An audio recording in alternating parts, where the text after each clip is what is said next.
ৰাজ্যৰ বিভিন্ন প্ৰান্তত চলি আছে উচ্ছেদ অভিযান। বিভিন্ন দল সংগঠনে এই উচ্ছেদক অমানৱীয় আখ্যাতি কৰিছে প্ৰতিবাদ। এই প্ৰতিবাদক আওকাণ কৰি ৰাজ্য চৰকাৰে চলাই গৈছে উচ্ছেদ অভিযান।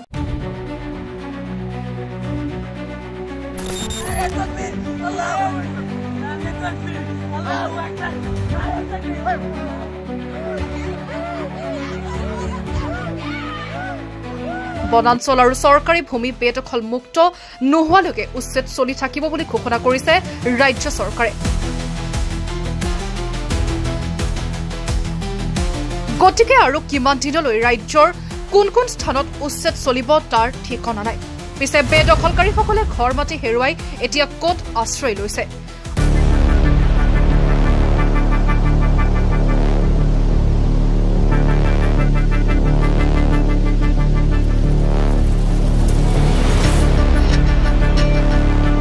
উচ্ছেদিত হৈ ঠিকনা হেৰুৱা সকলৰ নতুন ঠিকনা কি? ইয়াৰ তথ্য ৰাজ্য চৰকাৰৰ হাতত আছেনে? ক'ত গৈছে উচ্ছেদিতসকল?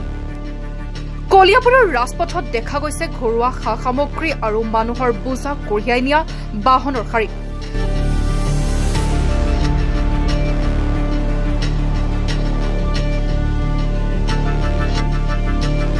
ৰাজ্যে এয়া উচ্ছেদিত লোকে ব্যৱহাৰ কৰা বাহন বুলি সন্দেহ কৰিছে। ৰাজ্যে সন্দেহ কৰিছে এওঁলোক উৰিয়াম ঘাটৰ উচ্ছেদিত লোক। প্ৰশ্ন কৰিছে কলিয়াবৰৰ মাজেৰে এইসকল কলৈ গৈ আছে? সংখ্যালঘু অধ্যুষিত নগাঁও জিলাৰ পশ্চিম অঞ্চললৈ যোৱা নাইতো।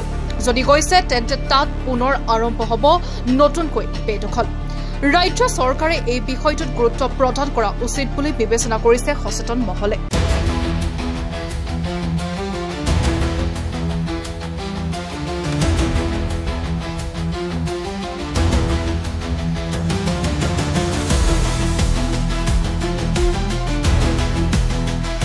আমি অসম জাতীয়তাবাদী যুৱ ছাত্ৰ পৰিষদে আমি তাহানিৰ পৰাই এই কথাবিলাক কৈ আহিছোঁ যে অসমত লাখে লাখে বিদেশী আছে, যে অসম এখন চৰণীয়া পথাৰৰ দৰে, যে যাৰ যেতিয়া মন গৈছে কোনোবা নদীয়েদি পাৰ হৈ আহিছে, কোনোবাই ফেঞ্চিং বগাই পাৰ হৈ আহিছে, তেনেধৰণে বহুতো বিদেশীয়ে অসমত তেওঁলোকে বাস কৰি আছে।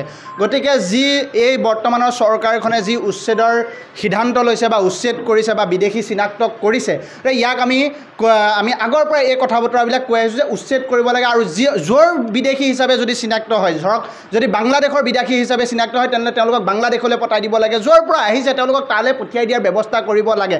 আপোনালোকে চাওক, শেহতীয়াভাৱে যেতিয়া ভাৰতীয় নাগৰিকসকল আমেৰিকাত তেওঁলোকক যেতিয়া বিদেশী হিচাপে ঘোষণা কৰিছিল, তেওঁলোকক কেনেধৰণে পঠাই দিছিলে ভাৰতীয় নাগৰিকসকল, সেয়া আমি সংবাদ মাধ্যমৰ জৰিয়তে আমি গম পাইছিলোঁ বা দেখা পাইছিলোঁ। গতিকে আমিও অসমত যিসকল বিদেশী আছে, সেয়া য'ৰে বিদেশী নহওক তেওঁলোকক উচ্ছেদ কৰাৰ লগে লগে তেওঁলোকক য'ৰ পৰা আহিছে অসমৰ পৰা পঠাই দিবৰ কাৰণে আমি ইয়াক দাবী কৰি আহিছোঁ। গতিকে চাওক, শেহতীয়াভাৱে উৰিয়াম ঘাটত যি জাননী প্ৰেৰণ কৰিছে প্ৰশাসনে, তাৰ পিছতে গাড়ীয়ে তেওঁলোকৰ যি উৰিয়াম ঘাটত থকা সেইসকল বিদেশী তেওঁলোকে আচলতে নগাঁও দিশে অহা বা কলিয়াবৰৰ মাজেদি পাৰ হৈ যোৱা আমি দেখা পাইছোঁ।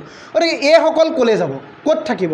আমাৰ এটা ডাঙৰ প্ৰশ্ন হৈছে। আৰু আমাৰ কলিয়াবৰৰ ৰাইজ, নগাঁৱৰ ৰাইজ শংকাত ভুগিছে যে এইসকল আহি ক'ত বহিব। গতিকে আমি কলিয়াবৰ প্ৰশাসন, নগাঁও প্ৰশাসনক আমি আহ্বান জনাইছোঁ যাতে এইসকল যিসকল উৰিয়াম ঘাটৰ পৰা উঠি আহিছে প্ৰশাসনৰ জাননীৰ পিছতে, তেওঁলোক যাতে কোনো কাৰণত আহি নগাঁৱৰ কোনো অঞ্চলত তেওঁলোক বহিব নোৱাৰে বা চৰে চাপৰিয়ে থাকিব নোৱাৰে, ইয়াৰ ওপৰত ব্যৱস্থা লওক। নহ'লে কথাটো একেটাই, আচলতে আপোনালোকে তাৰপৰা উঠাই দিলে, আকৌ আহি কোনোবা এটা অঞ্চলত থাকিলে, আকৌ তেনেকৈ 10-12 বছৰ গ'ল, আকৌ তেওঁলোকে তাৰপিছত আকৌ ইয়াৰ পৰা উঠাই দিলে, আকৌ গৈ তেনেকৈ অসমখনতে থাকিলে। আচলতে এই কথা বতৰাবিলাকে অসমৰ বিভিন্ন ক্ষেত্ৰত অৰ্থনৈতিক দিশটোত হওক, অসমৰ জনগাঁথনিত হওক, বিভিন্ন ধৰণে ক্ষতি কৰি আহিছে। গতিকে আমি অসম জাতীয়তাবাদী যুৱ ছাত্ৰ পৰিষদ কলিয়াবৰ জিলা সমিতিয়ে আহ্বান জনাইছোঁ, দাবী জনাইছোঁ যে উৰিয়াম ঘাটৰ পৰা যিসকল বৰ্তমান উঠি আহিছে, যে আপোনালোকে সংবাদ মাধ্যমে ফুটেজ লৈছে বা আমাৰো দৃষ্টিগোচৰ হৈছে, তেওঁলোক কলিয়াবৰৰ মাজেৰে কোন দিশলৈ গৈছে বা কলিয়াবৰৰ কোনোবা স্থানতে তেওঁলোকে মানে থাকিব নেকি, তেওঁলোকে ইয়াতে বাসস্থান বনাব নেকি? গতিকে সেই কথা বতৰাবিলাক এতিয়া কলিয়াবৰ ৰাইজৰ মাজত শংকা হৈছে। গতিকে ইয়াক কলিয়াবৰ প্ৰশাসন, নগাঁও প্ৰশাসনক আমি আহ্বান জনাইছোঁ, দাবী জনাইছোঁ ইয়াৰ ওপৰত সঠিক ব্যৱস্থা ল'বৰ কাৰণে। নহয় চাওক, আমি অসম জাতীয়তাবাদী যুৱ ছাত্ৰ পৰিষদৰ আমাৰ জন্মলগ্নৰ দাবী আন্তঃৰাজ্যিক পাৰপত্ৰ। গতিকে ইনাৰ লাইন পাৰ্মিটটো মানে আমাক লাগে বুলি আমি 1978 চনৰ 12 মাৰ্চৰ পৰা আমি কৈ আহিছোঁ এই কথাটো। কিন্তু এই চৰকাৰখনে গুৰুত্ব দিয়া নাই। আপোনালোকে অৰুণাচললৈ যাওক, নাগালেণ্ডলৈ যাওক, শেহতীয়াভাৱে তেওঁলোকে বিভিন্ন অঞ্চলত ইনাৰ লাইন পাৰ্মিট দিছে বিভিন্ন ৰাজ্যত। গতিকে কথাটো হৈছে অসমক কিয় নিদিয়ে?